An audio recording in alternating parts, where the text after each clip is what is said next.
ஆதியாகமம் புத்தகம் 6ஆம் அதிகாரத்திலே 11ஆம் வசனம், 12ஆம் வசனம், 13ஆம் வசனத்தை வாசிக்க கேட்கிறேன்.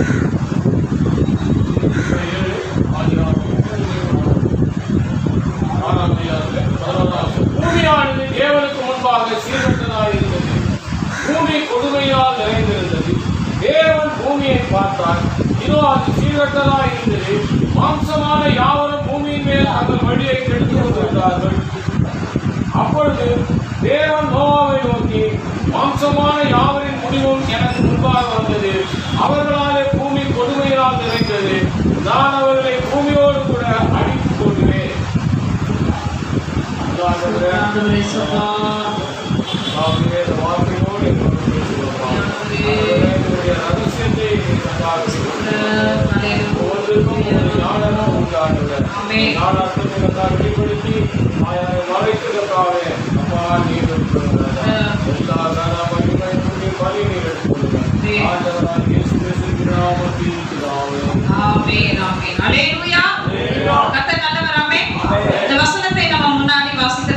சங்கீதம் 11ஆம் அதிகாரத்தை நீங்க திருப்பிக் கொள்ளும்படியா கேட்கிறேன். வேகமாய் சங்கீதம் 11ஆம் அதிகாரத்தை திருப்பிக் கொள்ளுங்கள். 4ஆம் வசனத்தை வாசிங்கப்பா. சங்கீதம் 11 4ஆம் வசனம், 676வது பக்கம், 676ஆம் பக்கம், சங்கீதம் 11ஆம் அதிகாரத்திலே 4ஆம் வசனம். கர்த்தர் தம்முடைய பரிசுத்த ஆலயத்தில் இருக்கிறார். கர்த்தர் தம்முடைய பரிசுத்த ஆலயத்தில் இருக்கிறார். கர்த்தருடைய சிங்காசனம் பரலோகத்தில் இருக்கிறது. கர்த்தருடைய சிங்காசனம் பரலோகத்தில் இருக்கிறது. அவருடைய கண்கள் மனுபுத்திரரை பார்க்கிறது. அவருடைய கண்கள் மனுபுத்திரரை பார்க்கிறது. அவருடைய இமைகள் அவர்களை சோதித்தறிகிறது. சோதித்தறிகிறது. அல்லேலூயா. கர்த்தர் என்ன பண்றார்? அதுக்கு முன்னாடி என்ன பண்றார்? பார்க்கிறார். அத சொல்லுங்க முதல்ல. பார்க்கிறார். கர்த்தருடைய கண்கள் பூமியை நோக்கி பார்க்கிறது. இதேதான் 14ஆம் அதிகாரத்திலே கூட வாசிங்கப்பா. 2வது வசனம் வாசிங்கப்பா. சங்கீதம் 14:2. அதே சங்கீதம் 14:2. தேவனை தேடுகிற உணர்வுள்ளவன் உண்டோ என்று பார்க்க கண்ணோக்குகிறார். ஒரு வசனம் கூட ஒரு வார்த்தைகளை பிழையாடக்கூடாது. ஏன்னா அவ்வளவு அர்த்தங்கள் இருக்கு. அல்லேலூயா. பொறுமையா படிச்சா, ஏன்னா நமக்கே என்ன பண்றது, பொறுமையா படிச்சோம்னா அந்த வசனங்கள் தெரியும். கவனிங்க. தேவனை தேடுகிற உணர்வுள்ளவன் உண்டோ என்று பார்க்க கர்த்தர் பரலோகத்திலிருந்து மனுபுத்திரரை கண்ணோக்கினார். கவனிக்கிறார். ஆதி நாட்களிலே ஆதியாகமம் புத்தகம் 1 அதிகாரம் முழுவதுமாய் அவர் படைப்புகளை உண்டாக்கி என்ன பண்ணார்? நல்லது என்று கண்டார். நல்லது என்று கண்டார். அல்லேலூயா. நம்ம கூட இப்ப என்ன பண்ணுவோம்? கண்ணாடி முன்பதாக நின்று ட்ரெஸ் பண்ணா எல்லாம் கரெக்டா இருக்கு, பரவாயில்ல, ஓகே. இல்ல பிள்ளைகளை ஆடைகளை அலங்காரம் பண்ணிட்டு இது ஓகே, குழந்தைக்கு நல்லா இருக்கு, இது நல்லா இருக்கு அப்படின்னு சொல்லி நம்ம பார்ப்போம் இல்லையா? ஆண்டவர் அதுக்கு முன்பதாகவே என்ன பண்றாரு? அந்த படைப்புகள், அவருடைய படைப்புகளை எல்லாம் படைத்து இது நல்லது என்று கண்டார், நல்லது என்று கண்டார். அவர் என்ன பண்றாராம்? அவர் பார்க்கிற தேவனாய் இருக்கிறார், நம்மை காண்கிற தேவன். அதனாலதான் யார் என்ன சொன்னது? நீர் என்னை காண்கிற தேவன் சொன்னது யாரு? ஆகார் என்ன சொன்னா? நீர் என்னை காண்கிற தேவன். அப்போ நம்ம வீட்டுல இருக்கவங்க நம்மள பாக்குறாங்களே இல்லையோ, நம்மளுடைய கண்கள் என்ன பண்ணிட்டு இருக்கு? நம்ம எத்தனை பேர் புரியுது? ஒரு கண்ணு டெய்லி ஒவ்வொரு நிமிஷமும் ஒவ்வொரு நாளும் ஒவ்வொரு நிமிஷம் நம்ம என்ன பண்ணிட்டு இருக்கு?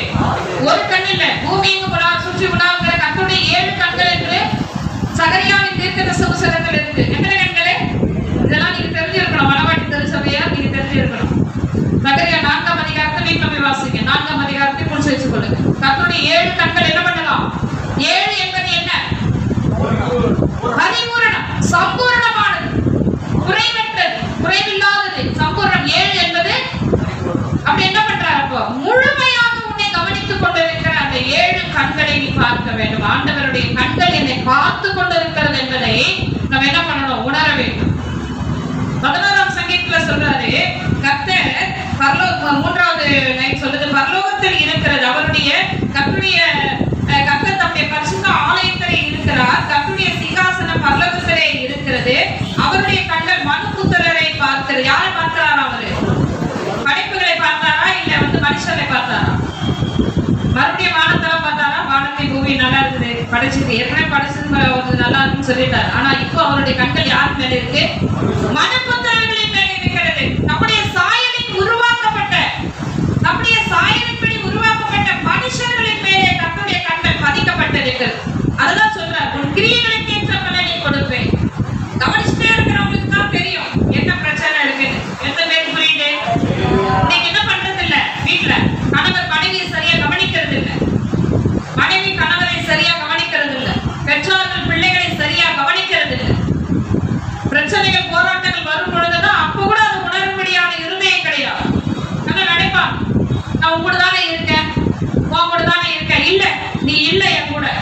இருந்திருப்பியானா உன் கண்கள் சரியாக பார்த்திருக்கும், நல்ல பார்வையை பார்த்திருக்கும். எத்தனை பேருக்கு விளங்குதுன்னு தெரியல. ஆவியானவர் உங்களோடு இடைப்பட்டு கொண்டு இருக்கிறார்.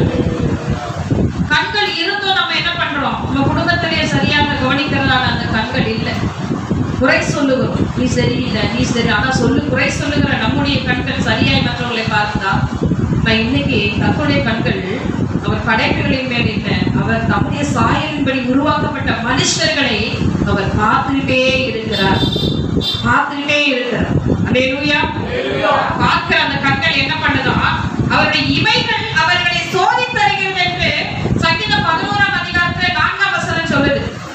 திருவிருந்த ஆராதனைக்கு வந்திருக்கிற அருமையான தேவனுடைய பிள்ளையே, இன்னைக்கு ஒரு சுத்திகரிப்பை நீங்க இந்த வசனத்தின் மூலமாய் பெற்றுக்கொள்ளணும். ஒவ்வொரு சபையிலும் 3 நாள் வைக்கிறாங்க. நம்ம ஞாயிற்றுக்கிழமை வரதே பெரிய விஷயம் நினைச்சிட்டு இருக்கிறீங்க. ஆனா 3 நாட்கள் சுத்திகரிப்புக்கு பிறகுதான் திருவிருந்தில உட்கார விடுவாங்க. ஆனால் அந்த சுத்திகரிப்புக்கும் போய் வீட்டுல போய் பிரச்சனைகளை போராட்டங்கள் செய்தால் அந்த சுத்திகரிப்பு வீணாயிருக்கும். ஆண்டுடைய சமூகத்துல உட்கார்ந்து தகப்பனே ஓய்வு நாளிலே வரும் பொழுது அந்த வார்த்தைகள் அவர்கள் இப்பொழுதும் இந்த சத்தியத்தினால் நீங்க எப்படி இருக்கிறீங்க? பரிசுத்தமாக இருக்கிறீர்கள். இந்த வார்த்தைகள் உங்களை என்ன பண்ணது? இதை கேட்டு உணர்வடையும் பொழுது அந்த வார்த்தைகள் உங்களை சுத்திகரிக்கிறதா இருக்கிறது. இதே 14ஆம் அதிகாரத்திலே அவர் சொல்லுகிறார். 14ஆம் அதிகாரத்தினுடைய 2ஆம் வசனம், தேவனை தேடுகிற உணர்வுள்ளவர் உண்டோ என்று. மறுபடியும் அவர் எதற்காக பார்க்கிறாரா? அவரை தேடுகிற உணர்வுள்ளவர்களை ஆண்டவர் பார்க்கிறார். முதல்ல பார்த்தோம், இருதயத்தை ஆராய்ந்து பார்க்கிறவர்களை அவர் தேடுறாரு. அடுத்தது அவரை உணர்வுள்ளவர்களாய், அதாவது பாருங்க, உணர்வுள்ளவர்கள் உண்டோ என்று பார்க்க கர்த்தர் பரலோகத்திலிருந்து மனுப்புகிறவரை கண்ணோக்குகிறார். இம்மைக்காக தேடுவோமானால், புரியுதுங்களா?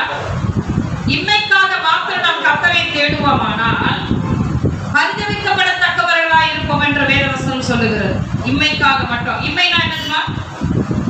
ஒரு மனவாட்டி திருச்சபை சொல்லணும். இம்மைனா என்னன்னு சொல்லணும். வருகைக்கு ஆயத்தமா இருக்கிற நீங்க இம்மை மறுமை என்பது தெரிந்து வைத்திருக்கணும். இம்மைனா உலகத்துக்குரிய ஆசீர்வாதம், உலகத்துக்குரிய காரியங்களை கர்த்தரை நாம் தேடுவோமானால் மற்றவர்களை பார்த்து நம்ம பரிதவிக்கப்படத்தக்கவர்களாக இருப்போம்.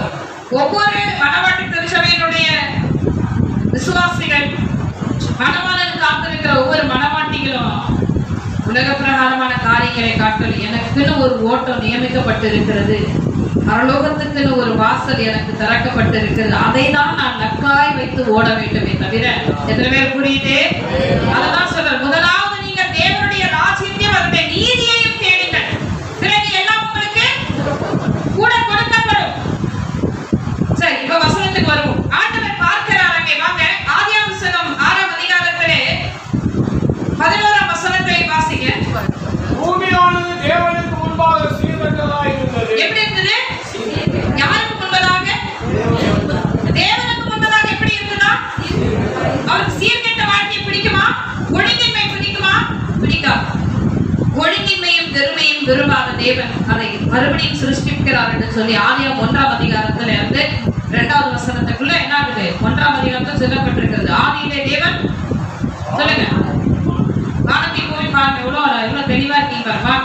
வசனங்களை சொல்லுங்கன்னா அப்படியே அமைதியா இருக்கீங்க. ஆதியாகமம் 1:1 வாசிங்க. ஆண்டவர் என்ன பண்ணாரா? ஆதியிலே தேவன் வானத்தை பூமியும். ரொம்ப வேதனையா இருக்கு. பைபிளுடைய முதல் வசனத்துக்கு நீங்க திணறீங்க. ஆதியிலே தேவன் வானத்தையும் பூமியையும் சிருஷ்டித்தார். ஆனால் 2ஆம் வசனம் சொல்லுது, பூமியானது ஒழுங்கின்மையும் பெருமையுமா இருந்தது. பூமி தான் எப்படி ஆயிடுச்சு? வானம் நல்லா இருந்தது, பூமி மட்டும் என்னாச்சு? நீங்க வசனத்தை நல்லா கவனிக்கணும். பூமியானது ஒழுங்கின்மையும், ஆனா மேல சொல்லப்பட்டிருக்கிறது ஆதியிலே தேவன் வானத்தையும். ஆனா 2ஆம் வசனத்துல பூமி என்னாச்சு? ஒழுங்கின்மையாயாச்சு. பல வருஷத்துக்குரிய காரியங்கள் அதுக்கு இடைப்பட்ட வசனங்களை நடந்து ஏற்கனவே உங்களுக்கு நான் சொல்லியிருக்கேன். இந்த வசனத்தை நம்ம ஒரு 3 வருஷத்துக்கு முன்னாடி நம்ம பார்த்துருப்போம். இந்த வார்த்தைகளே, நோவாவுடைய வார்த்தைகளுடைய காரியங்களை நம்ம ஏற்கனவே பார்த்துருக்கிறோம். எத்தனை பேருக்கு அது நீங்க ஞாபகம் வச்சிருக்கீங்க தெரியல. வழியருகே விழுந்த விதைகள் என்ன ஆகுது? வழியருகே விழுந்த விதைகள் என்ன ஆகும்? பறவைகள் அதை பட்சித்து போடும். முள்ளுள்ள இடங்களில் விதைக்கப்பட்டவைகள் உலகத்தின் கவலையும் ஐஸ்வர்யத்தை மயக்கும் அதை பலருடாதபடி நெருக்கி போடும். கற்பாறையில் விழுந்த விதை சீக்கிரமாய் முளைத்து மண் அதிகமாக இழந்தனாலே என்ன ஆயிடுது? தீர்த்து போயிடும். நல்ல நிலத்தில் விழுந்த விதைகளோ சிலது 30 ஆகும், 60 ஆகும், 100 ஆகும், பலன் தந்து தேவனுடைய நாமத்தை மேம்படுத்தும்.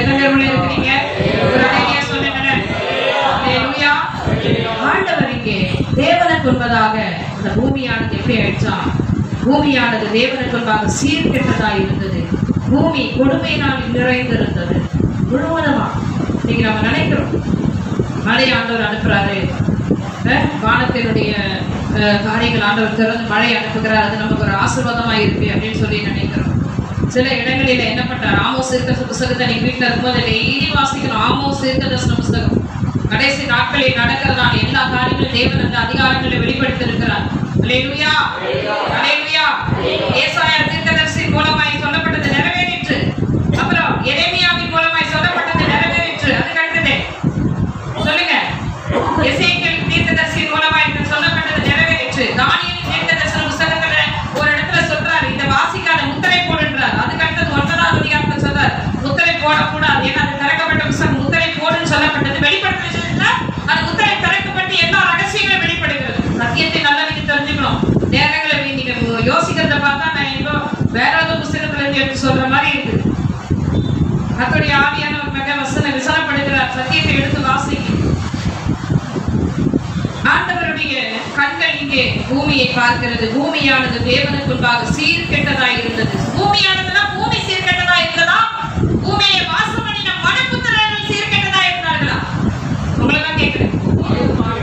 மனுபுத்திரர்கள் தேவனுடைய சாயலின்படி படைக்கப்பட்ட மனுஷர்கள் எப்படி இருக்காங்க? சீர்கெட்டவர்களாய் இருந்தார். கெட்டது வேணா ரொம்ப மோசமானது. அது வேற சீர்கெட்டதுன்னா என்ன அர்த்தம்? ரொம்ப சொல்றதுக்கே அந்த வார்த்தையே இல்லை. ஆண்டவர் பார்க்கிறார், ஏன் இப்படி இருக்கீங்க? ஏன் இப்படி இருக்க? நான் நல்லா தானே படைச்சேன். அதான் கலாத்தியர் பட்டணத்துல கேட்கிறாரு அப்போஸ்தலனாகிய பவுல் கேட்கிறாரு, ஒழுங்கா தானே ஓடி சத்தியத்தை இப்படி நடக்கக்கூடாது, உங்களை தடை செய்தவன் யார்? உங்களுக்கு இடரல் உண்டாக்கினவன் யார்? நல்லா தானே உங்களுக்கு வந்து சத்தியத்தை சொன்னேன், கிறிஸ்துவை குறித்த சத்தியத்தை சொன்னீங்கன்னு. உயிர்த்தெழுந்த கிறிஸ்து போயிருக்கிறார், பரமேறி போயிருக்கிறார், மறுபடியும் அவர் வருவார், அவருடைய வழிகள் இப்படி இருக்குன்னு சொல்லி உங்களுக்கு வெளிப்படுத்தலே. சத்தியத்தை கீழ்ப்படியாமல் போக உங்களுடைய இருதயத்தை கலக்கினவன் யார்? எந்த பேர் புரியுது? ஜனங்கள் எப்படி இருந்தார்கள்? அவங்க சீர்கெட்டவர்களா இருந்தார்கள். பூமி கொடுமையினாலே நிறைந்திருந்தது. கொடுமை.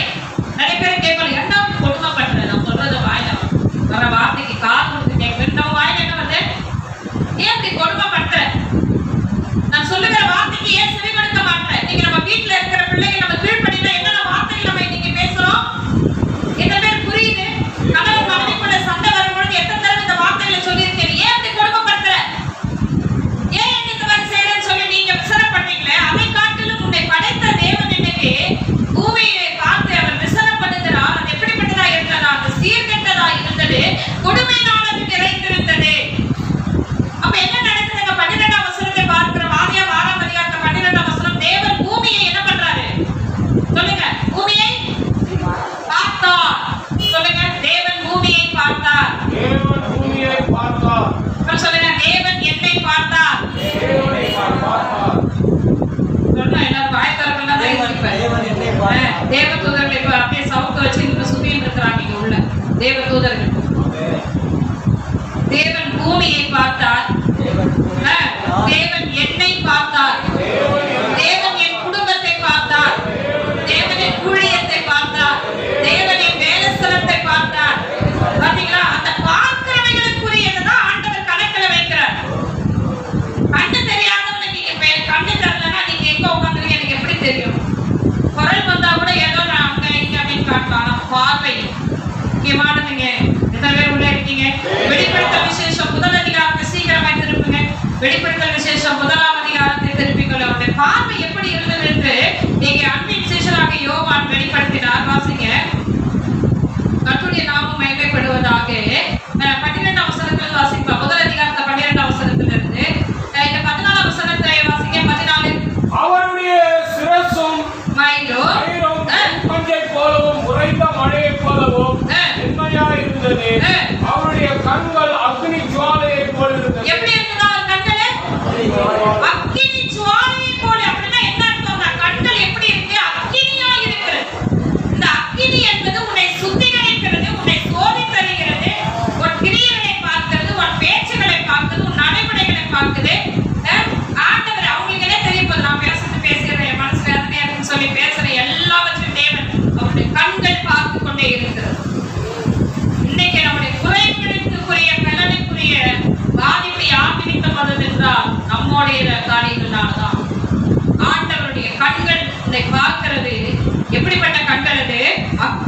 ஜுவாலையான கண்கள் என்று வேதம் சொல்லப்படுகிறது.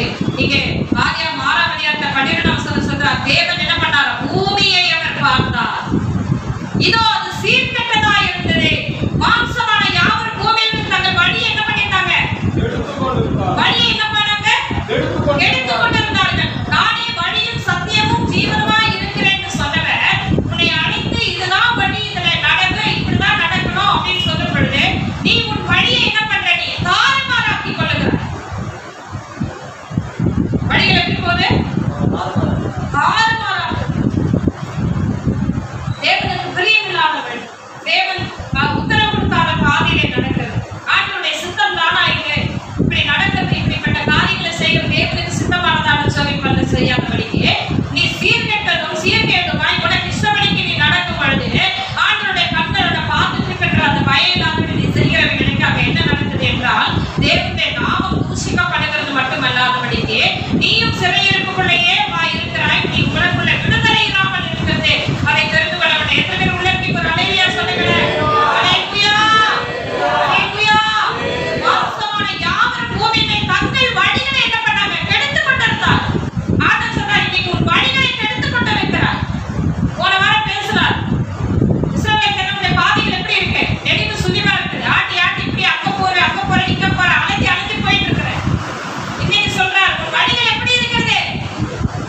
சொல்லுங்க. பூமி மேல் தங்கள் வழியை அதான் சொந்த செலவுலயே சொல்லுங்க. சொந்த செலவுலயே ஆமா அதான் சொல்லுவாங்க, சொந்த செலவுலயே சூனியம் வைக்கிறதுன்னு. அந்த வினா என்ன இருந்ததுன்னா, கர்த்தருக்கு செய்ய வேண்டிய பாதைகளை அவர் வெளிப்படுத்தியும் அதன்படிக்கு நான் கீழ்ப்படியாதபடி இருக்கிறபடினாலே என்ன ஆகுதாங்க? ஆண்டவருடைய கிரியைகளுக்கு அங்கே இடம் நான் கொடுக்காததுனால ஆண்டவர் நாமம் தூஷிக்கப்படத்தக்கதாக என் சிறையிருப்பின் காலங்கள் என்ன ஆகுது? இன்னும் நீட்டிக்கப்பட்டு தேவ சித்தம் நிறைவேறல. அப்ப என்ன ஆகுது? என் நிமித்தமா என்னுடைய குடும்பம் ஒரு மனுஷனின் ஆண்டவர் சொல்றாரு, ஒரு குடும்பத்துல ஒன்னே மட்டும் நான் வேறு பிரித்து எடுக்கிறேன். அங்க உனக்கு எல்லாம் என்ன ஆகுது? உன் மனைவிக்கு உனக்கு பிரச்சனை வருது, பிள்ளைகளுக்கு உனக்கு பிரச்சனை வருது. ஆண்டவர் சொல்றார், சமாதானத்தை உண்டாக்க வந்தேன் என்று நினைக்காதீங்க, நான் பிரிவினை உண்டாக்க வந்தேன். ஒரு இடத்துல சொல்றாரு, இன்னொரு இடத்துல சொல்றாரு, சமாதானத்தை தான் கொடுக்க வந்தேன், பிரிவினை கொடுக்க வந்தேன் வரல அப்படின்னு ஆண்டவர் சொல்றாரு. எத்தனை பேர் உள்ள புரியுது? ஹல்லேலூயா. நீ ஊழியம் செஞ்சுட்டு உடனே உள்ள வருவேன், ஆனா உள்ள வந்து உனக்கு என்ன ஆகும்?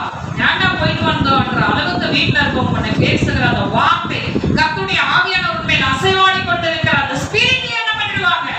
நீ கோபப்பட்டவர்களிடத்துல எரிச்சல் எடுத்து பேசும்படியாக சத்துரு போராடுவான். நீங்க அந்த காரியம் இன்னைக்கு நடந்து கொண்டு இருக்கு. நிறைய பேர் சொல்றாங்க, ஆண்டவர் எங்க இன்னும் என்னோட குடும்பத்துல செய்தி இல்லை. கர்த்தருடைய காத்தே பார்த்து கொண்டே இருக்கிறார். வழிகள் தேவனுக்கு பிரியமாய் இராதபடினால்தான் இன்னைக்கு விடுதலை இராதபடி இருக்கிற வருஷத்தினுடைய கடைசியில நம்ம வந்திருக்கிறோம். இன்னும் ஏன் கர்த்தர் காலதாமதம் பண்ணுகிறார்? இன்னும் ஏன் அவர் சொல்ல ஆகும், அவர் கட்டளையில நிற்கும் என்ற வேதம் சொல்லப்படுகிறது. எப்படி இருந்தது? இருளா இருந்தது. வாசிங்க ஆதியாகமம் 1 அதிகாரத்தை திரும்புங்க. 2-3 வசனத்துல வாசிங்க சீக்கிரமா. நான் முடிக்கிற நேரம் இல்லை. தேவன் வெளிச்சம் உண்டாக கடவுள் என்றார். வெளிச்சம் உண்டாயிற்று. உடனே என்னாச்சு? உடனே வெளிச்சம் உண்டாயிற்று. நம்ம பிள்ளைங்களை கூப்பிடுறோம், இங்க வாமா, காதல வாங்க, இங்க வாமா, வராது.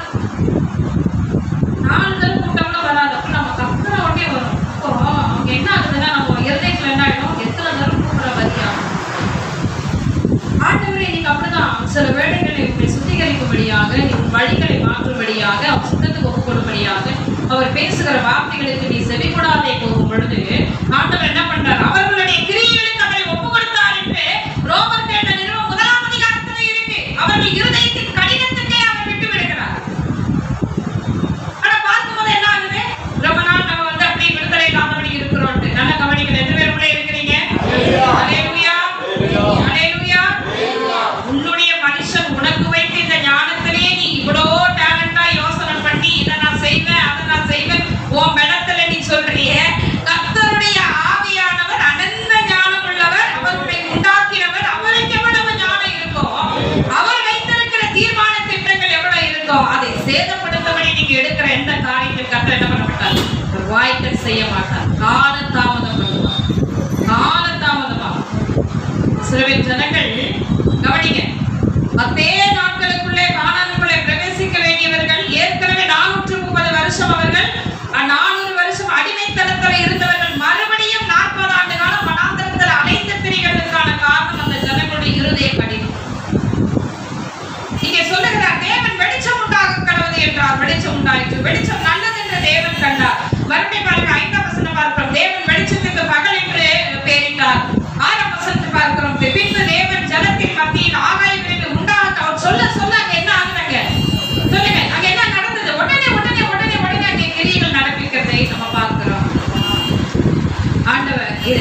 படைத்து மனுஷனை உண்டாக்கி இப்பொழுதும் அவர் என்ன பண்றாரு? ஏதேன் தோட்டத்துல வைத்திருந்த ஏவாள் நிமித்தமாய் ஆதாமும் வஞ்சிக்கப்பட்டு என்னாச்சு? கர்த்தருடைய வார்த்தை கீழ்ப்படினா அந்த இடத்த விட்டு திருப்புறாரா? இல்ல உள்ளே வச்சிருந்தாரா? சீர்படுத்தி இருக்க முடியும்ல? ஏன் இப்படி பண்ணீங்க? இப்ப அப்படி செய்யாதீங்க சொல்ல முடியுமா? ஏன் ஆண்டவர் அவனுக்கு நியாயம் செலுத்தினார்? அங்கேயே நியாயம் திரும்ப ஆரம்பிக்கப்பட்டுச்சு. கர்த்தர் 3 பேருக்கு என்ன பண்ணாருங்க? சொல்லுங்க, என்ன கொடுத்தாரு? ஆசீர்வாதம் கொடுத்தாரா? உங்களை தான் கேட்கிறேன். ஆசீர்வாதம் கொடுத்தாரா? ஆசீர்வாதம் கொடுத்தாரா? சாபம் கொடுத்தாரா? சாபமா? ஆதியாகமம் முதல் அதிகாரத்துக்கு வாங்க.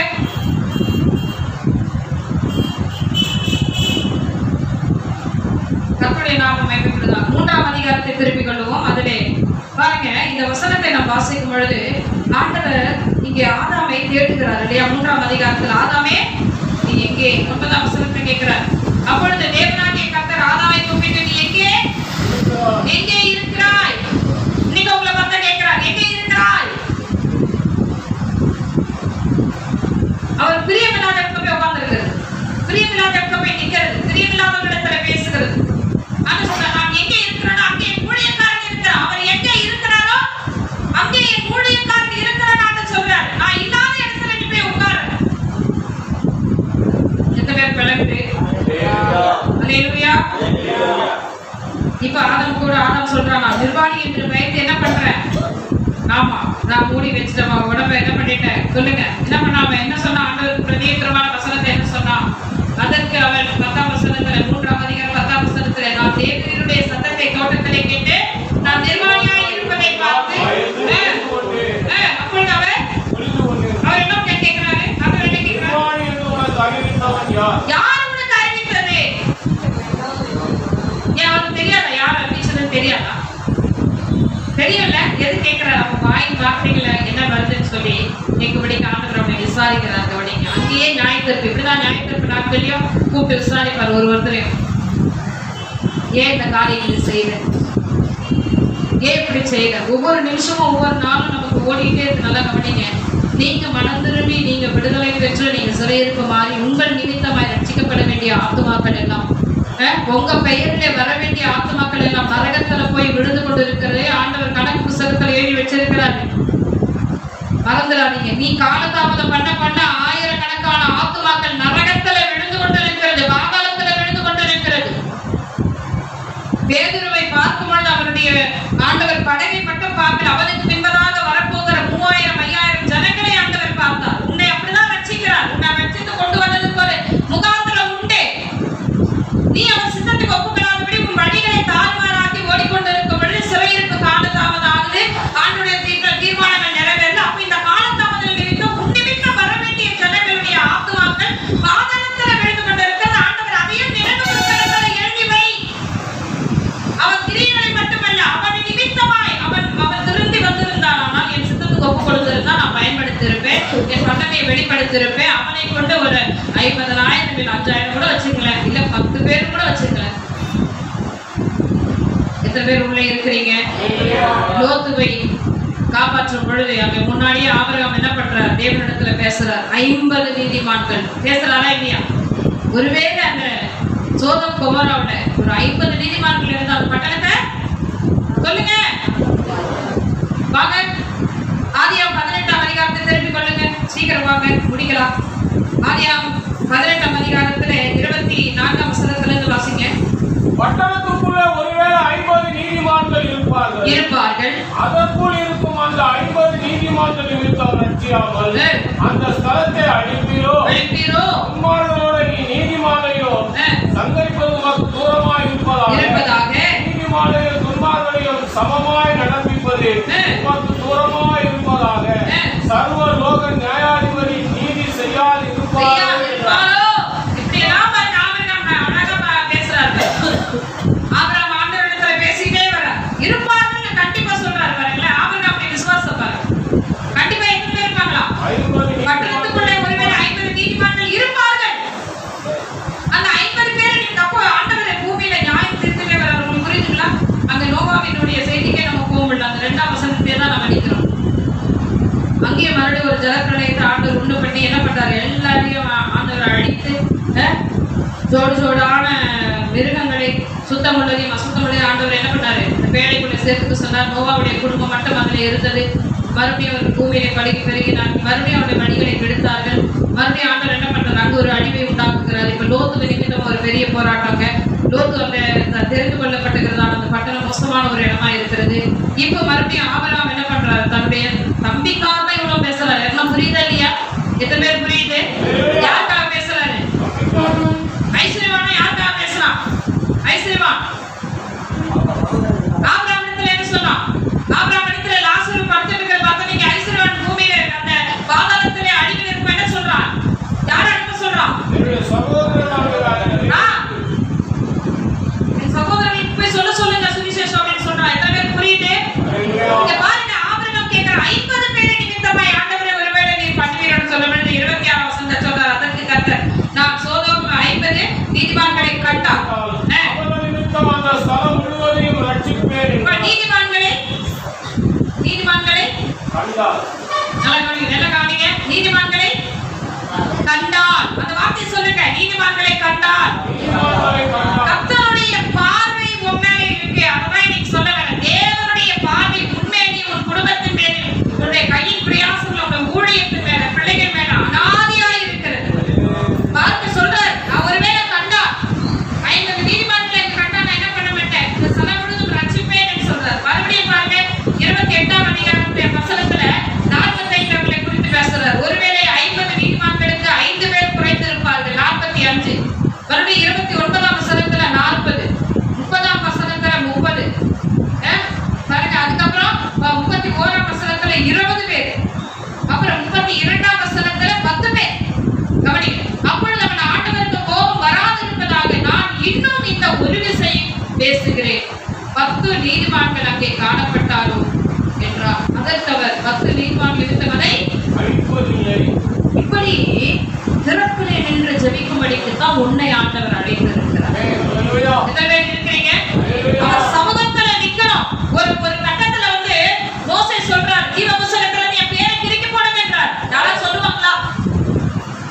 இவ்வளவு நம்ம பிரயாசப்பட்டு தேவ சமூகத்துல இருக்கிறது, நம்ம பேர் எப்படி இருக்கணும்? ஜீவ புத்தகத்துல இருக்கணும், பரலோக ராஜ்யத்துக்குள்ள போகணும்ன்றதுதான் நம்முடைய விருப்பமே. ஆனா இங்க மோசே சொல்ற, இந்த ஜனங்கள் பண்ண பாவங்களுக்காக ஆண்டவரே அவர்களை மன்னித்து என்னுடைய பெயரை என்ன பண்ணுங்க, ஜீவ புத்தகத்துல இருந்து கிறுக்கி போடும். இந்த ஆபிரகாமை போல உங்களை ஜனங்களுக்காக திறப்பில் நிற்கும்படிக்கு ஆண்டவர் அழைத்திருக்கிறார். அப்ப அவங்க யாராவது நீதிமான் இருந்தாங்களா? சொல்லுங்க. ஒருவேளை லோத்து நீதிமானா இருந்து பிள்ளைகள் நீதிமானா இருந்தாலும் அங்க என்ன நடந்திருக்கும்? இல்லையே. 10 நீதிமான்களை கண்டால் கூட நான் அந்த இடத்துல அழிவை நான் கட்டளையிட மாட்டேன் என்று சொன்னார். ஆனால் ஒருவருமே அங்க என்ன பண்ணல, நீதிமான்களா இருக்கவில்லை. கவனிங்க, ஆண்டவருடைய பார்வை இன்னைக்கு நம்ம மேல இருக்கு.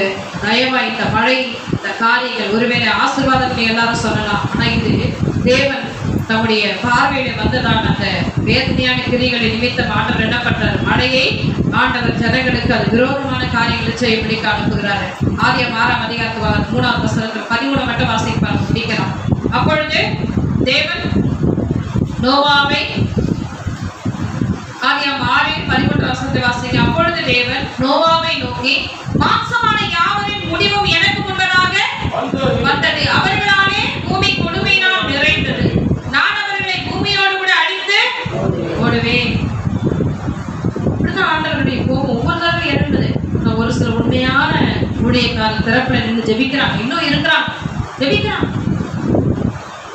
மனவாட்டி தெரிஞ்சவை அந்த மனவாளனை எதிர்நோக்கி கொண்டு போகிறதான மனவாட்டிகள் நீங்களாம் எப்படி இருக்கணும்? தேவ சமூகத்துல ஜனங்களுக்காக திறப்பிலே நிற்கிறவரை ஆண்டவர் தேடுகிறார். எத்தனை பேர் உள்ளே இருக்கிறீங்க? சொல்லுங்களேன். அல்லேலூயா. இப்ப நம்முடைய தேவன் யார்? நம்மை காக்கிற தேவனாய் இருக்கிறார். எல்லாரும் முழங்கால் படியுங்க, எல்லாரும் முழங்கால் படியுங்க. அப்பொழுது தேவன் நோவாவை நோக்கி, மாம்சமான யாவருடைய முடிவும் எனக்கு வந்தது. ஆனா பேசுறதுக்கு ஒரு ஆளை தேர்ந்தெடுக்கிறார் பாருங்க. அது நீங்களா கூட இருக்கலாம். ஆண்டவர் உங்களிடத்துல பேச அவர் சித்தமாய் இருக்கிறார். யாருக்கிட்டையாவது அவருடைய வியாகுலத்தை சொல்லலாம். அவருக்கு அவ்வளோ மகிமையான தெய்வம். அவர் பேசுகிற தெய்வம். அவர் பேசுகிற தெய்வம். என் இருதயத்தில் உள்ள விசனை இருக்கு, என் ஜனங்களை குறிச்ச வேதனை இருக்கு. நான் உங்களை பேசணும். வீணாய் மலைக்கு ஏறி வா, அதிகாலையில எழுந்து வா, ஆயத்தமாகி வா, உங்களோட நான் பேசணும். உன் பக்கத்துல இப்படி இருக்கு, உன் தேசத்துல இப்படி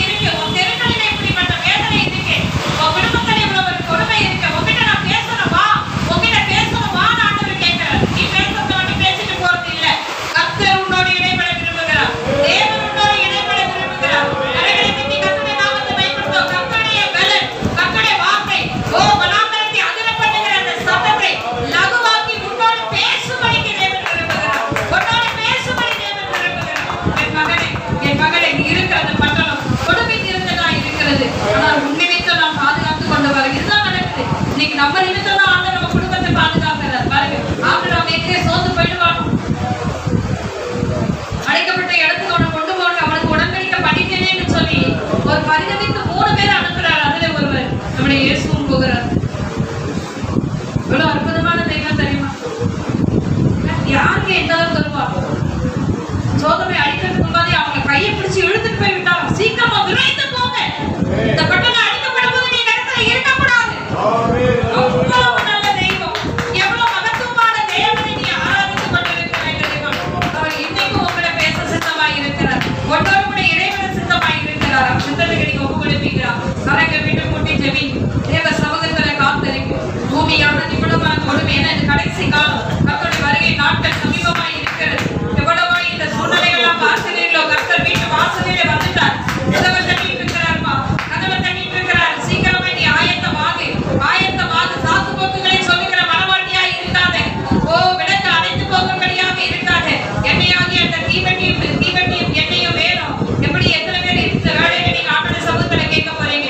கர்த்தருடைய கண்களை பார்த்து கொண்டு சொல்லுங்க, அப்பா நீங்க என்ன பார்த்துட்டு இருக்கிறீங்க ஆண்டவரே, என் கிரிகளை பார்த்துட்டு இருக்கிறீங்க, என் குடும்ப கிரிகளை பார்த்துட்டு இருக்கிறீங்க ராசா, என் வேத சலத்தை நீங்க பார்த்துட்டு இருக்கிறீங்க. வாய்களை திறந்து சத்தமா சொல்லுங்க, என்னை நீ காண்கிற தெய்வம், என்னை பார்த்து கொண்டிருக்கிற தேவன் ஆண்டவரே, உடைய பார்வைக்கு நலமானபடிக்கு செய்யும் என்று சொல்லப்பட்டிருக்கிறது ஆண்டவரே.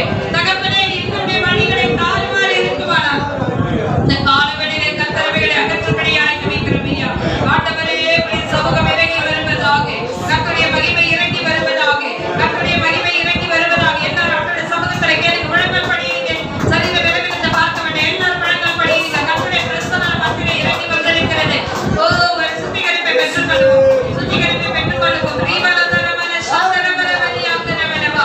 தகப்பனே, உம்மை துதிக்கிற அந்த பூமியை பார்த்து கொண்டிருக்கிறேன். உம்மை தேடுகிற ஒருவர் உண்டோ என்று பார்க்க தேவன் பூமி மேல் கண்ணோக்கமாய் இருக்கிறீர் அப்பா, கண்ணோக்கமாய் இருக்கிறீர் ஆண்டவரே. என் வழிகளின் தாறுமாறுகளை எண்ணமிட்டு அகற்றும் ஆண்டவரே, என் வாயின் தாறுமாறுகளை எண்ணமிட்டு அகற்றும் ஆண்டவரே. சொல்லுங்க, என் வாயை சுத்திகரிக்கப்பா, சொல்லுங்க என்னை சுத்திகரிக்கப்பா, என்னை சுத்திகரிங்க. வீண் வார்த்தைகளை அடக்கிக் கொண்டிருக்கிறேன், வீணான வார்த்தைகளை பேசிக் கொண்டிருக்கிறேன். ஓ, ஹalleluya. கண்கள் இருளாய் இருந்தால் சரீரம் முழுதும் இருளாய் இருக்கும். கண்கள் வெளிச்சமாய் இருந்தால் சரீரம் முழுதும் வெளிச்சமாய் இருக்கும் என்று சொல்லப்பட்டு, தயவுசெய்து உங்களை சுத்தி கண்ணை திறந்து பாருங்க. இப்ப இந்த வீட்டை பாருங்க, கண்ணை திறந்து பாருங்க. பக்கத்துல இருக்கிறவங்களை பாருங்க, அருகில் இருக்கிறவரை கவனிங்க, பிள்ளைகளை கவனிங்க, உங்க தெருக்களை கவனிங்க, உங்க பட்டணத்தை கவனிங்க, உங்க கிராமத்தை கவனிங்க, உங்க சுற்றில இருக்கிற ஜனங்களை கவனிங்க. நீங்க ஒரு ஓட்டத்துல ஓடிக்கொண்டிருக்கிறதான அந்த ஜனங்கள் எல்லாம் அடிவின் விடுவில போவார்களான ஆண்டவருடைய இதோ வருகை நாட்களிலே அவர் உங்களை பார்த்து கேள்வி கேட்பார். உன்னை அந்த பட்டணத்துல வச்சனே, உன்னை அந்த தேசத்துல வைத்திருந்தனே, உன்னை அந்த தெருக்கல்ல வைத்திருந்தனே, அந்த ஜனங்களுக்காக ஜெபிச்சியா, இந்த ஜனங்களுக்காக திறப்பலை நின்றியான்னு தேவன் கேட்பார். ஆண்டவருடைய கேள்விக்கு நம்ம பதில் சொல்ல முடியாது, தலைகடி போகலாம். இதோ அவர்களுக்கு ஏற்றப்பவர், அவன் அவருடைய கிரிகளுக்கு ஏற்றப்பவர் என்னோடு கூட வருகிறது என்று சொன்னாரே, அந்த வார்த்தை நிறைவேறும், நிச்சயமாய் நிறைவேறும். ரெண்டு கரங்களை பரலோக நேரம் உயர்த்தி ஆண்டவருடைய சமூகத்துல சொல்லுங்க, தகப்பனே, தேசத்துக்காக திறப்பலை நிற்கிறவனாய் என்னை மாற்று, ஜனங்களுக்காக திறப்பலை நின்று ஜெபிக்கிறவனா மாற்று. ஆண்டவருடைய பாதாளத்தின் தரிசனத்தை நான் பார்க்கணும். எவ்வளவு ஜனங்களுடைய ஆத்மாய் நீங்க அலறி கொண்டிருக்கிறது தகப்பனே. உண்மை அழித்து பிள்ளைகளும் போயிருக்கிறார்கள் ஆண்டவரே. அப்பா, நாங்கள் உண்மை உத்தமாய்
Hallelujah. Hallelujah.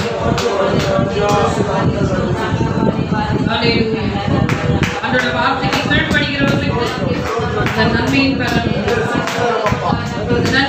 நிச்சயமாய் நன்றி செலுத்துகிறோம் ஆண்டவர்.